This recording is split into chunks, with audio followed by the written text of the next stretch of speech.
Hi everybody, welcome. Feel free to come up if you like. We don't bite so much anymore, right? No? You had a sandwich? I have my sandwich today, so I'm good. All right, well, welcome to, this is the second session of our AMC Summit Week Marathon triathlon, at least for poor old me. This is the second of what's going to be 8 sessions we're doing during the week on this topic of AMCs. Today we had a really good opening session with my friend Luca here on AMC Foundations, and today the topic is going to be digital assets. As you know, tomorrow we have online 2 sessions coming up at 2 p.m. We've got SRP joining us online to talk about their AMC report with a lot of interesting market data, industry data, and sort of what their findings are about the state of the AMC market on a large scale. At 4 p.m. we're going to be joined by Luma Financial. Fernando is going to be dialing in from Miami and to talk to us about AMCs in the American market, both North and South American. As you'll find out, South America for AMCs right now is probably a bit more interesting for various reasons, which we will discuss.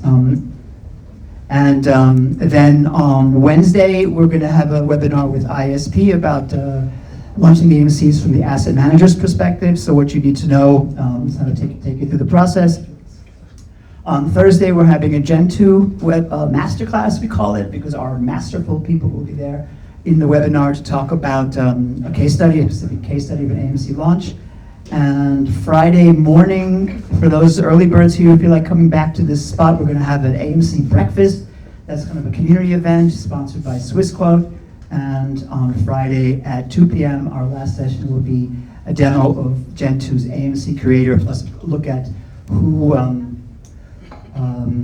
from the client perspective, who AMCs are really good for, so we have some market data. But today, we're going to talk about digital assets, and I'm really glad to be joined by Dominic Lohberger from Sygnum and Florian Marty, who's just joined us here at GenTwo, to talk about AMCs and digital assets and like why, how, and all of the other philosophical and technical questions you might have. Good, so a few notes. This is being recorded.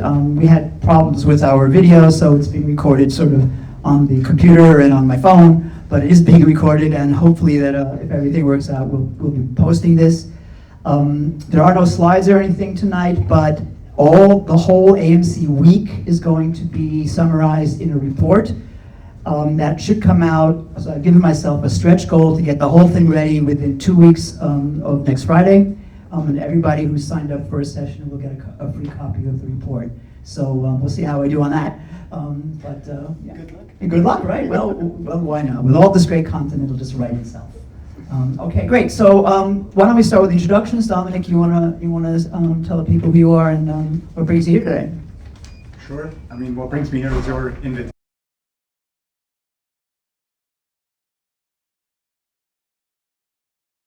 Right. Okay. No, jokes aside. So yeah, I'm Dominic. Does it work actually? Can you? Yeah, it's gonna hold them close. A bit closer, yes. Yes, Dominic, Chief Product Officer at Sygnum. I'm in digital assets since probably like 2016 or so. Joined Sygnum when we were a small startup, like 12 guys or so. Bring your own laptop, work from a couch type of environment. Then got the banking license. I joined as head of trading, built the trading desk. We got the banking license. Grew the company. We're now 280 here mainly in Zurich, but also like around 30, 40 in Singapore. And I'm in charge of all of our products, build and maintenance of it. So that includes custody, trading, lending. We'll talk a bit about some of these products later in the context of the AMCs. Do you want to give a little overview of the business now? Of Sygnum, what we're doing? Yeah, sure. Yeah, sure. So we're basically a digital assets bank. So we're fully focused on digital assets. We got our banking license back in 2019 with this idea of building a bank around digital assets. It was actually the first in the world, in FINMA being quite a progressive regulator in that sense, granted that first license to any bank ever in the world with a full focus on digital assets. And that's what we're doing ever since. So we're serving quite a broad range of clients, all the way from banks. So PostFinance, you might know, is one of the clients, serving they themselves around 3 million end clients in Switzerland. They do all their crypto offering through us, all the way to private clients, not retail, but high net worth individuals, funds, hedge funds, external asset managers, etc. So quite a broad space of clients. And as I said, we're doing anything from lending to trading to custody. We have a few innovative solutions like an off-exchange custody solution. We do tokenization. So quite a lot of stuff that we're doing. Maybe sometimes a bit too much, to be honest, but that's I guess the fate of any company that grew. So yes, I think that's more or less it. Yeah. At least you still can find time to visit us. Of course, with all that anytime, stuff. anytime. Good. Okay, cool. Yeah. So welcome everybody. I'm Florian. Just joined GenTwo. It's a directional mic, so you got Okay. yeah. Right, like that. Yeah, it gets better. Yeah. Okay. Joined GenTwo just a couple of weeks ago, and so with that, I'm relatively fresh in my role, and gives you a slightly different panelist today. Somebody that spent the last 15 years in the TradFi machinery. I spent my last 15 years with Bank Vontobel, looking out after the blockchain and crypto initiatives for the last 5 years, and the other 10 years in structured products business. So GenTwo Digital is the digital assets subsidiary of GenTwo. For those who don't know, GenTwo is Switzerland's leading B2B securitization and assetization platform. We provide asset managers, banks, and financial intermediaries the plumbing to issue fully regulated ISIN-bearing securities on their investment strategy. And we at GenTwo Digital, with the focus, of course, on digital asset strategies, wrapped in the form of a actively managed certificate, ETPs, but also asymmetric products, classical structured products, barrier reverse convertible, capital protected node, accumulators, and so on. In the traditional way, and hopefully in future also more and more natively on blockchain as a token. So GenTwo is an infrastructure layer provider. Great, thanks. Cool. Dominic, we'll start with you with a very basic question, which is, so first of all, I'm assuming everybody here knows what an AMC is, more or less. Okay, so we don't have to go through that. Otherwise, I'd have to get Luca back up here to explain it. We played the video from this afternoon. This afternoon, yeah. So, Dominic, what makes an AMC an interesting instrument for wrapping digital assets? Why an AMC? Yeah, so what we see from our clients is that, so if you look at an investment strategy and you think of the full kind of spectrum of maturity that you can play an investment strategy at, you probably have kind of at the very left, at the very start of any strategy, you maybe have a self-funded strategy. Let's say a digital asset strategy. I trade, let's just make an example, I trade Bitcoin based on some signals on Binance, right? So I might start doing that and actually just as a proof of concept and to build a track record on my own account on Binance, right? Just have a great idea. Okay, let me start there. And then at some point, you probably are hopefully successful with that. And then you ask yourself, okay, how do I now open that up to investors? And that's probably the step then when an AMC fits quite nicely into the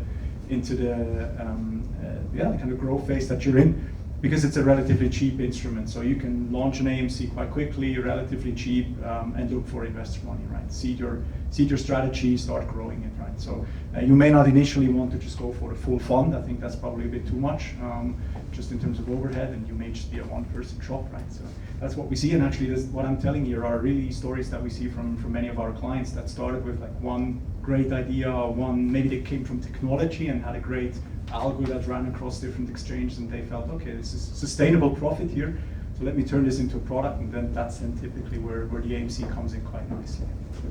Okay.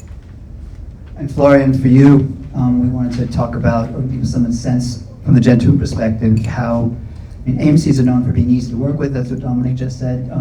Fairly easy to issue and set up. So how easy is it, let's say, or how's the process? Well, it depends on the service provider you use, but with GenTwo and in particular with our GenTwo Pro for banks, a bank can issue a new AMC within minutes. So I let that resonate a little bit in the room. So we're not talking about weeks and days. Within minutes, a new investment strategy can be opened. So fully automated workflows. The client accepts terms and conditions. Accounts are opened fully automated at the custodian bank and the issuing paying agent. And then the ISIN is issued. So no manual intervention at all, and this is not a concept, this is up and running, so we have already multiple clients running with that offering. And that's for digital assets as well as liquid assets, right? Absolutely, yeah. Okay. Dominic, I'd like to get back to the use cases. I know you said there's a lot, but this is a subject that I'm always, ever since I got into blockchain and into crypto, I'm keen on like who's doing what are the use cases, and we're talking about digital asset investments. What are the kind of things you're seeing? Mm-hmm. So probably I'll group it into kind of two types of clients. One is the one that I was just talking about before. So the kind of fund manager type of, I have a great strategy, I want to launch a product, right? May also be a more established player. It doesn't have to be someone doing this out of their garage.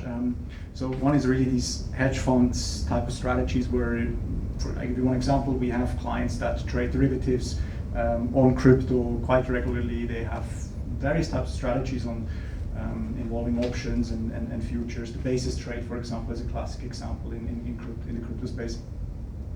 And so that's kind of one group. So hedge fund type of setup. And then the other one that we see, which is maybe a bit less intuitive, is from external asset managers. So multifamily offices, for example, that also want to create kind of a distinguishing factor from other family offices. So they offer their own products, they have their own strategies, and kind of maybe they hire someone who has digital asset expertise, they launch their own products, and through that can kind of differentiate themselves, have their own kind of in-house product factory. And for such a setup, it's obviously great to have an AMC quote-unquote factory where you can just ship new products in a matter of minutes once you're set up. I have to say, typically the constraining factor is the bank when it comes to the AMC setup. I appreciate you didn't want to say this, but it's actually probably the reality.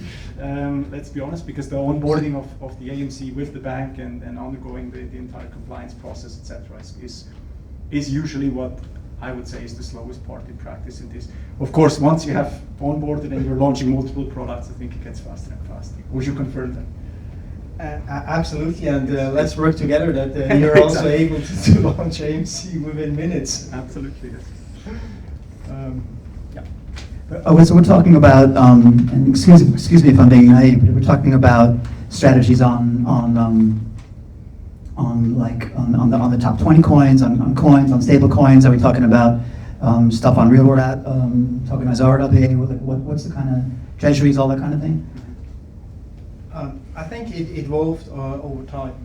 So a couple of years ago, the strategies were pretty straightforward. Single underlying tracker, an ETP on one specific blockchain, be it Bitcoin, ETH.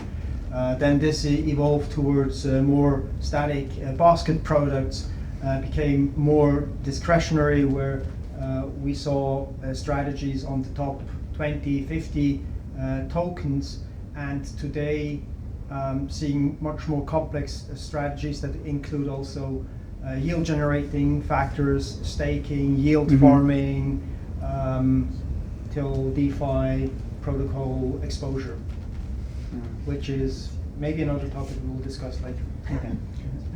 Yeah, it's interesting because we're offering both the digital assets world and the TradFi world. So probably if you just want to do an AMC with TradFi instruments, bonds and equities, you wouldn't come to Sygnum probably, most likely. It's not where our expertise is. It's when you are either fully focused on digital assets, or what we also see a lot is now combinations of products. Like, okay, we have maybe a multi-asset portfolio that involves digital assets, and then you may consider having all these assets under one bank. Do you see a lot of that? Just the hybrid stuff? more and more, I mean, what we definitely see more and more is that there's very little tolerance for assets to be out of the market, out of a risk asset, so out of crypto essentially, and not yielding. Mm-hmm. So, like holding them purely in stable coins, for example, in a non-yielding form, the tolerance for that starts to go down. I think we're moving towards a world where we're also with crypto becoming in a kind of a digital barter also. I mean, I don't want to go too far into that direction, but agentic systems coming into play that start to automatically allocate assets to a yielding asset at all times, right? To ensure actually, I mean, any asset that you hold in a non-yielding asset is basically a loss, right? At that point, right? And so that's something we're seeing being optimized for more and more when it comes to crypto assets. We could talk about tokenized money market funds and things that play in that direction also a bit later. Yeah. And actually, maybe just occurred to me, going back to the whole why an AMC question, but also a basic question. But I mean, anybody can go buy crypto and create a product. But so, what's the AMC bringing me? I'm thinking about other markets taking it outside of to bring it into the TradFi world. You're getting a bankable certificate that's wrapped, the coin's wrapped in. Yeah, 100%. I mean, as I said, I think it's the easiest way to turn a strategy into an investable product. I think that's pretty much it, right? You could launch a coin, etc. But these concepts are less regulated, and so I think it sits perfectly at that sweet spot of being regulated but easy to set up. So yeah. Have you had to educate potential clients on the AMC a lot? I don't think we've ever, I need to think of it, but I don't think we have ever convinced a client to do an AMC. I think it's more in the direction that they come to us with the interest of, or with the intention of an AMC in mind, and then they're looking for a custodian, a broker, and a lending counterparty, etc. Yeah, but probably you, Florian, and you guys at GenTwo see that more, right? That maybe you convince someone an AMC is the right structure, and then you lead them to the right custodian. I would say it's not that we lead them to the AMC. They're approaching us asking, would my strategy be? Can my strategy be covered by an AMC? Be made investable in an AMC? That's what the type of question they get in contact with us. Dominic, before you talked about this sort of maturity curve, and so this is a two-part question. One is, when does a product outgrow an AMC, if it ever does? That's something we talked about when we were preparing for here. And also, to what extent are we starting to get more and more sophisticated structured products coming into the AMC world, and different kind of payoffs, and I'm assuming we're things are sort of moving in that direction. Also for you. Yeah, sorry, I'm getting a bit much of my time, but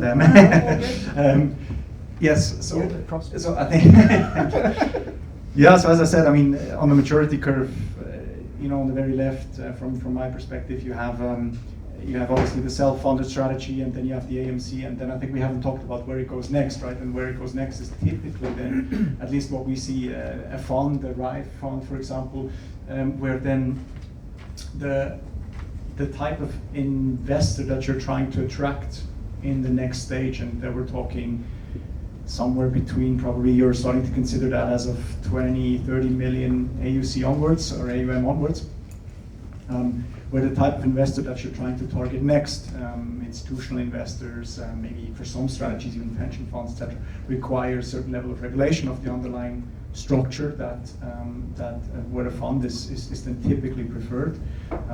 We have at Sygnum, I think, only had one case that has migrated from an AMC to a fund in the past, okay. But we've had it before, yes, exactly for that reason.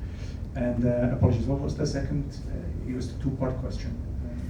To what extent are we seeing more sophisticated structured products and structures inside these AMCs? Yeah, more and more. I think it's a function of the market itself becoming more sophisticated. So the underlying market itself is becoming more demanding. Clients want to see strategies, as I said before, on derivatives, for example, something that wasn't as popular, say, 5-6 years ago. I remember there was an initiative by another player in the market who launched the structured products 5 years or so ago, with mediocre success and probably a great idea, but really too early. And as with many of these ideas, you can it can be a great idea, but at that time, I think clients were really suspicious of getting 50% annualized yield on a product that just, coming from a traditional Nestle, Novartis, Roche barrier reverse convertible, that just sounds outrageous, right? Something must be fishy here, and that's really what we saw in these conversations. And I think now the market, obviously, as more TradFi players have moved into it, and so on, has matured to the point where this is something you can offer actually. If I may add to your question, when a AMC will outgrow? What was the question? The initial one? About the sophistication of the No, payouts. the first one, regarding When it outgrows an AMC. when it outgrows, AMC yeah. and- I would say there is no cap for an AMC. It really depends on the distribution reach you want to have. If you still aim for the same target clients, there is no limit for an AMC. It only changes if you want to tap into institutional business, and their AMCs are not suitable for all institutional clients. So take, for example, pension funds that are not able to invest into AMC. They require fund structure and UCITS standard. And if you want to tap into this distribution channels and this distribute or potential, then you need to change your wrapper. But otherwise, there is no limit. So we have clients with AMCs with over 100 millions in assets under management. So there's no limiting factor to an AMC in general. And what about the structures? Because I know that we at GenTwo have launched some fairly sophisticated products over the past couple of months, like beyond my understanding, but with sophisticated payoffs on Bitcoin and stuff like this. I think, as Dominic said, the market evolved, and also then on the provider side, you have now providing liquidity on options, swaps, that makes it easier for investment manager then to come up with new payoff structures, and that's also the requirements we get from our clients, and we're happy to bring together the ecosystems to also extend the offering towards this kind of payoff structures. Great, then maybe moving on, we can take a bit of a look under the hood. What does a well-structured digital asset AMC look like under the hood? So what's, we're dealing with custody, with valuation, with execution. Maybe this is more in, I'll ask the both of you, but Sorry for it. but I'm coming to, what's happening behind the scenes. Yes. So again, coming back to the two examples that I mentioned before, probably the asset manager, the multifamily office wanting to offer their clients a differentiated product has a relatively doesn't need a super sophisticated setup. They need a custodian, of course. They need a broker that they can trade with, but typically they're fine allocating into top 5, top 10 tokens, etc. So that's relatively straightforward. And then when it comes to funds that trade derivatives or cross-exchange arbitrage strategies or just more complex strategies in general, there's an interesting setup that we offer that we now see being used quite a lot. It's called an off-exchange custody setup. I'm not sure if you're familiar with that type of product. So essentially, just to give you a 1-minute rundown, I'm sure you're familiar with the collapse of FTX that happened in the past, the crypto exchange that went bankrupt, right? And counterparty risk in the crypto space moves very much in waves. So when FTX happens, everyone is extremely alert, and what can I do to protect ourselves from that? And then the market moves up 100, 200%, and everyone forgets about that, because why would you worry about losing 100% if you can make 200% in a year? Right? So it's essentially the sad reality of risk management in the crypto space in the past. However, the market has become more mature for sure, and we see now serious players taking precautionary measures now for a next FTX, in case the next FTX happens. Bybit was another example with the large hack earlier last year. So we offer a product where you can keep your assets with Sygnum. Say you have 10 million with Sygnum, and you get the equivalent amount just mirrored on the exchange. But that's just a mirroring of that balance. So, and you can use that to trade on the exchange. But if the exchange went bust, your assets would still be kept safe by Sygnum in a Swiss bank. Right?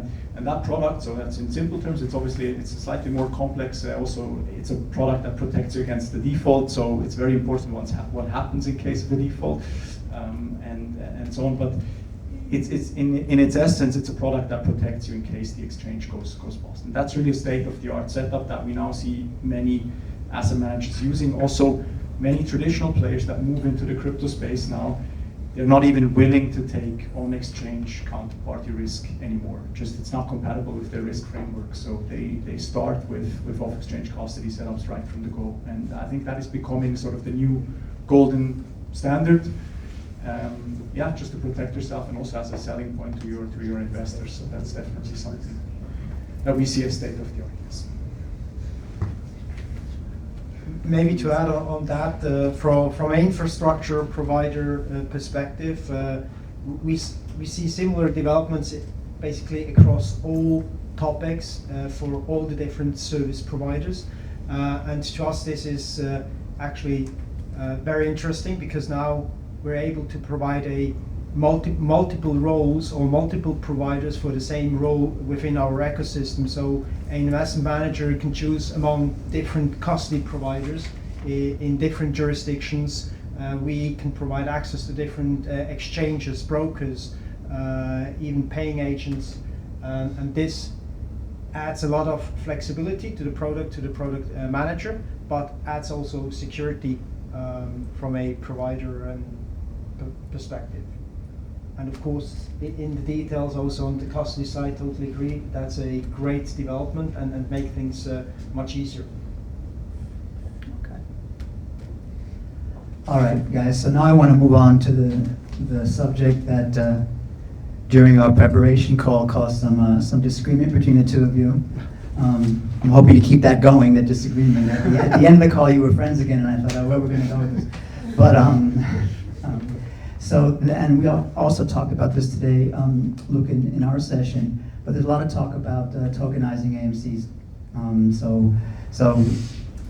And the real question is, and I'll start with you, Florian, is why in the world would you do such a thing? Does it make sense? Absolutely. Again, from my perspective, the operational case is clear. If you want to distribute through a crypto-native channel, exchanges, custody providers, distributors, these guys, they talk tokens. They do not talk ISINs. A traditional ISIN to them is, or within their systems, is almost invisible. So if you want to distribute your strategy into crypto-native distribution channels, you need a token. So therefore, to me, wrapping a traditional security into a token makes absolutely sense. And I think this is not only relevant for digital asset, or there maybe even less, but more for the traditional investments wrapped in AMC, then replicated also as a token. And with that, you gain a complete new distribution channel and new additional distribution reach. And it comes at a cost, of course. That's your argument, right? As you spoke, I just had this image in mind of a kid opening wrapped Christmas presents, one wrapped in the next one, in the next one, in the next one, and that's kind of the thing that I'm trying to get to is and that's probably my point of where we have some contention, is that I believe just adding a wrapper on top of a wrapper on top of a wrapper isn't going to necessarily solve all these fundamental problems, and specifically it introduces a new one, which is liquidity, and you start to fractionalize the market, which starts at the very bottom layer in the underlying assets. So say you have a Bitcoin, right? Bitcoin strategy, okay, you have the Bitcoin liquidity, then you pack that into an AMC, then you have the AMC's liquidity, and then you pack that into a token, and then you have the token's liquidity. And so now you have three fundamentally different markets that operate in different infrastructure, in different, probably even in different jurisdictions. And what you end up having is that actually no one can really trade. Well, Bitcoin you can still trade, but the AMC and the token end up kind of competing with each other for liquidity. And I think that's a bit where I'm worried. if we look at the state of tokenization of the market, there is only 1.5 use cases in my view that really work. One is the tokenization of money, stable coins, and the other one, the half one, is the tokenization of short-term money market instruments. So, the BIDL, for example, as one such example. All other things are experiments that go against the marketing budget and not against the capital restructuring budget. Full stop in my Quite a firm view, I know. I know. Would you Go get them. I would argue that the liquidity point you mentioned is a valid point, of course, but this one was already solved in the past in the fund industry when we introduced the concept of authorized participants that basically made sure that the arbitrage profit is taken away and the price suits or tracks as close as possible to the net asset value of the fund.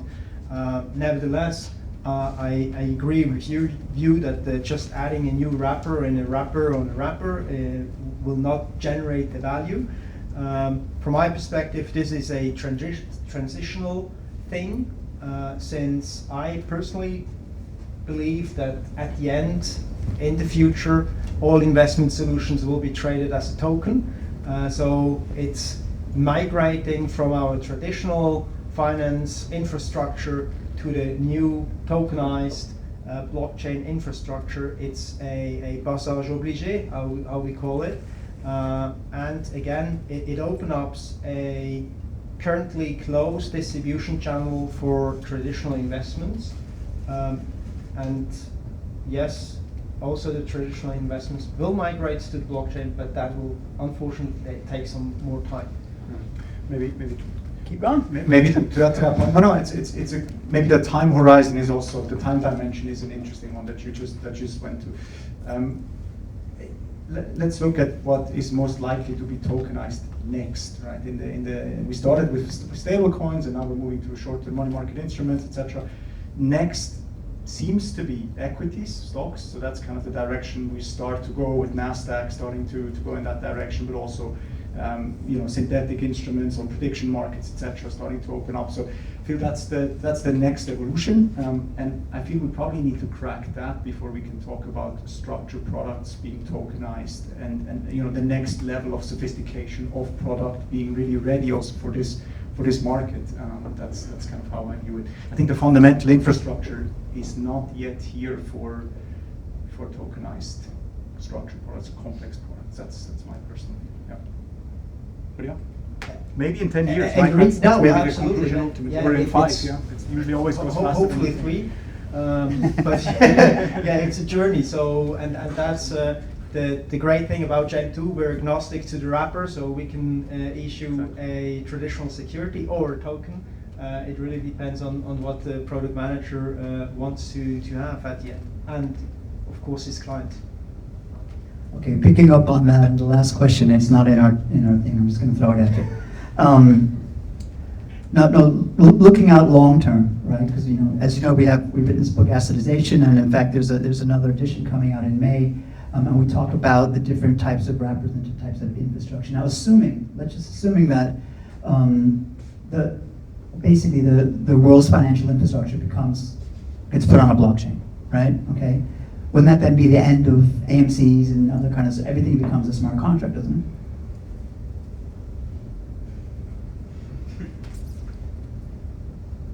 it? It will live in a smart contract, but the smart contract needs to be written. So you need to know what you want to have in the smart contract. So what will You need a legal basis underneath that. Well, or the investment strategy. Yeah. So you can program a smart contract on a very specific strategy, but that is not invented. The smart contract is not invented. It's not inventing the strategy itself, right? So I don't need a certificate if I have a token.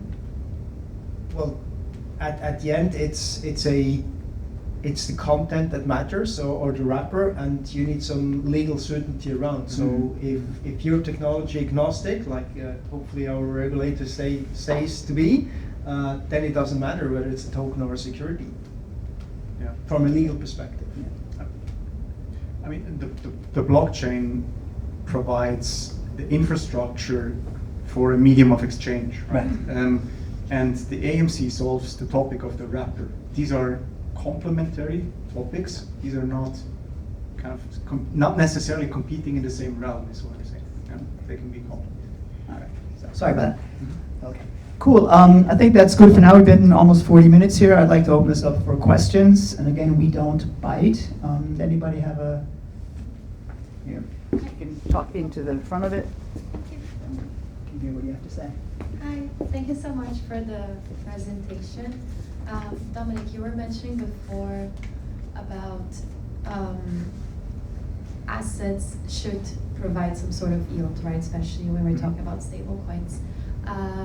Given all the risks that crypto has, what is the current net API you see institutions requiring in order to, lend or deploy their stable coins in general? Just because major DeFi protocols have been reducing their API, given that the market is a bit down. So just wanted to see, from your perspective or from Sygnum, what are the institutions looking for now? If you can answer that. Yeah, no, absolutely. I think if they have a choice, and not all do, it depends on the strategy, they will probably move assets out of the crypto space into, for example, UST bills. So what we offer as part of this off-exchange custody solution that I mentioned is that you can also deploy traditional financial instruments such as UST bills and get then an equivalent margin on Binance, which is actually quite cool. And so if you don't necessarily need to hold a tokenized form of a money market fund, you will probably not do it. And some strategies don't need to. For others, it's a necessity because you may not have a bank that, you may not work with a bank at all, or you just need that leg to be on the cryptos, on crypto. And then, then I think it's, you don't have much of a choice, then you use it. So I don't think I have not come across too many cases where it was, should I go on-chain yield or should I go off-chain yield? It's probably more of a function of the strategy, to be honest. Yeah. Thank you. Anybody else?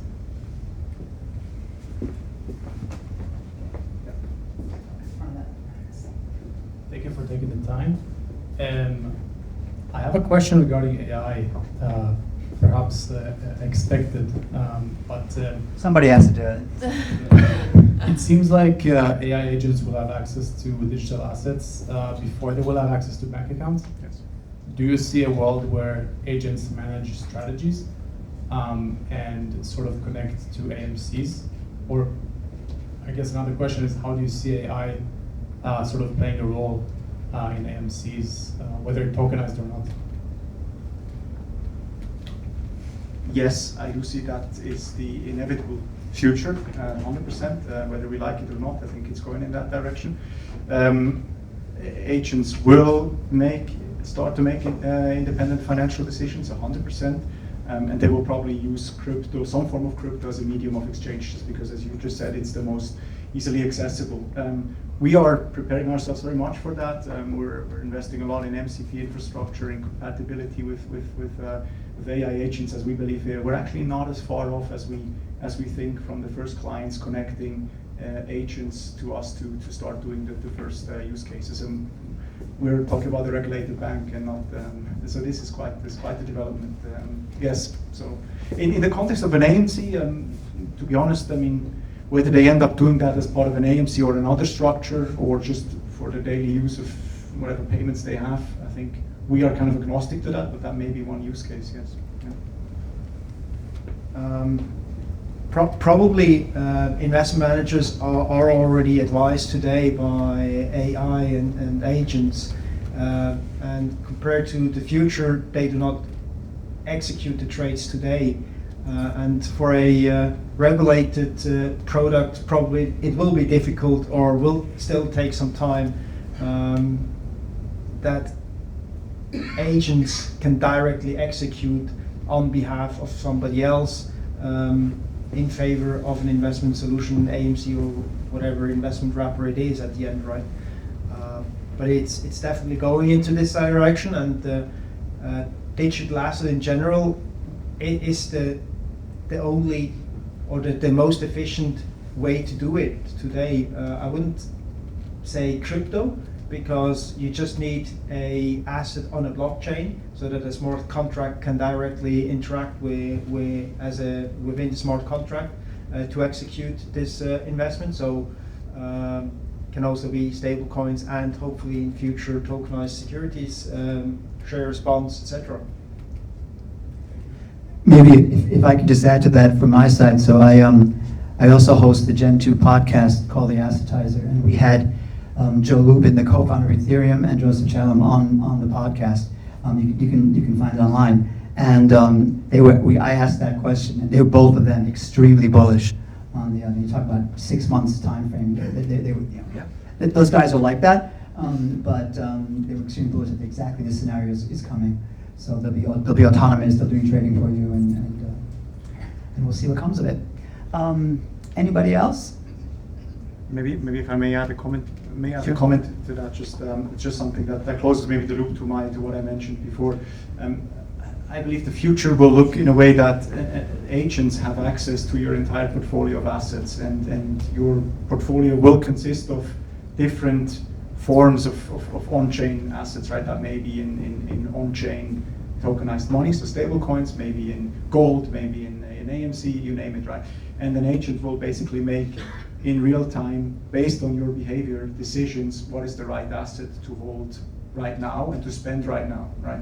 And so that optimal portfolio allocation at all times, and that's where I come back to the comment that I made before, that I believe an agent will ensure your assets will never be in a non-yielding asset if they don't need to be, if you don't have an immediate need to spend them. I think that is where the future will go, and that's why I also tokenized money market funds, for example, as a very liquid instrument with like millisecond accumulation of yield will be the future where we need to go. Okay. Anybody else? Okay, well in that case, gentlemen, thank you very much. Thank you. Thank you all for coming. We have, Thank you. You can, it's okay. And I'd like to invite you to help yourself to get an open bar there with some rosé and beer. There's snacks on the tables, and enjoy yourselves. Thanks. Thank you.